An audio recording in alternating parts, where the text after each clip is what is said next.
Independence day करीब था।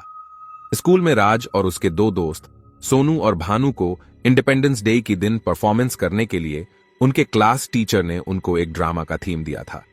Performance वाले दिन के एक हफ्ते पहले से स्कूल में रिहर्सल शुरू हो चुका था। स्कूल के सारे बच्चों ने किसी न किसी परफॉर्मेंस में हिस्सा ले रखा था। स्कूल पहाड़ों में होने की वजह से वहां दिन जल्दी डलने लगता था, जिससे बच्चे अपना रिहर्सल खत्म करके दिन डलने से पहले स्कूल से जल्दी घर चले जाया करते थे। इंडिपेंडेंस डे को अब बस एक दिन बाकी था।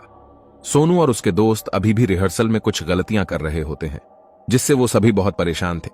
तभी राज अपने दोस्तों से कहता है, कल हमारी परफॉर्मेंस है और अभी तक हमारी तैयारी पूरी नहीं हो पाई है। आज हम लोग स्कूल खत्म होने के बाद भी स्कूल में ही रुककर अपना रिहर्सल करेंगे। राज की इस बात से सोनू तो सहमत होता है, पर भानु आपत्ति जताते हुए राज से कहता है, राज तू पागल हो गया है।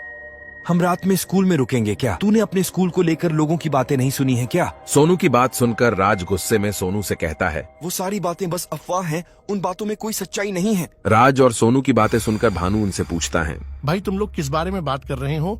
मुझे कुछ नहीं समझ आ रहा है। तभी सोनू भानु से कहता है, बहुत साल पहले इस स्कूल में एक स्टूडेंट की हत्या हो गई थी, जिसके कातिल के बारे में आज तक नहीं पता चला।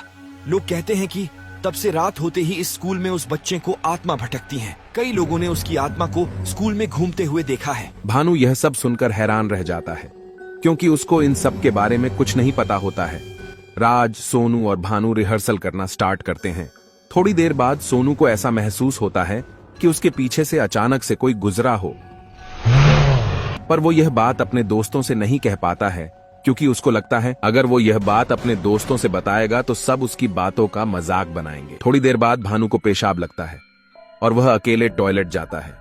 इधर राज और सोनू अपना रिहर्सल कर रहे होते हैं। कुछ देर बाद जब भानु टॉयलेट से नहीं आता है, तब सोनू राज से कहता है, राज बहुत देर हो गया भानु को टॉयलेट गए, पर वह अभी तक नहीं आया।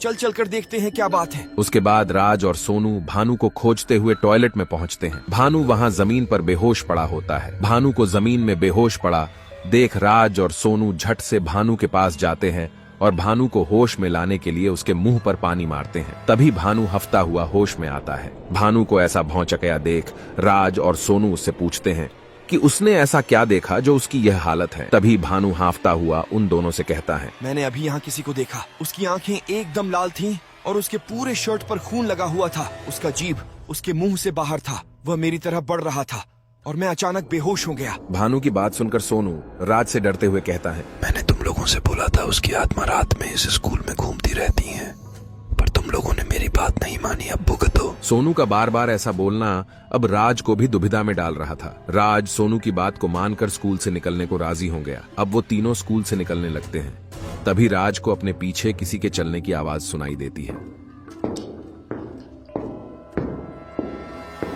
राज तुरंत पीछे मुड़कर देखता है, पर उसको वहां कोई नहीं दिखता। तभी अचानक से किसी के चीखने की आवाज आती है। उस आवाज को सुनकर राज, सोनू और भानु तीनों डर जाते हैं और वहां से तुरंत भागने लगते हैं। भागते हुए राज किसी से टकराता है और जमीन पर गिर जाता है। हड़बड़ाया हुआ राज उस आदमी को देखता है तो वह स्कूल का ही वॉचमैन होता है। राज उससे सारी बातें बताता है। तभी वॉचमैन राज से कहता है, बेटा तुम लोगों को यहाँ रात में रुकने की क्या जरूरत थी? हम सब खुद रात में कैंपस के अंदर नहीं आते हैं। वो तो भगवान का शुक्र है कि मैंने तुम लोगों की आवाज सुन ली और झट से यहाँ आ गया, वरना आज तुम लोगों के साथ अनर्थ हो जाता। वॉचमैन राज, सोनू और भानु को उनके घर पहुंचाता है। तब से लेकर आज तक किसी ने भी उस स्कूल में रात रुकने की जरूरत नहीं की। कहते हैं आज भी उस बच्चे की आत्मा उस स्कूल में अपने कातिल की तलाश में भटक रही है। दोस्तों, आपको यह कहानी कैसी लगी? प्लीज अपना राय कमेंट सेक्शन में बताएं और ऐसी ही सच्ची घटनाओं पर आधारित डरावनी कहानियों को सुनने के लिए आप हमारे चैनल को सब्सक्राइब करके बेल आइकॉन प्रेस कर ले, ताकि आप हमारी कोई भी वीडियो मिस न कर पाए। मिलते हैं एक और नई कहानी के साथ। जय हिंद।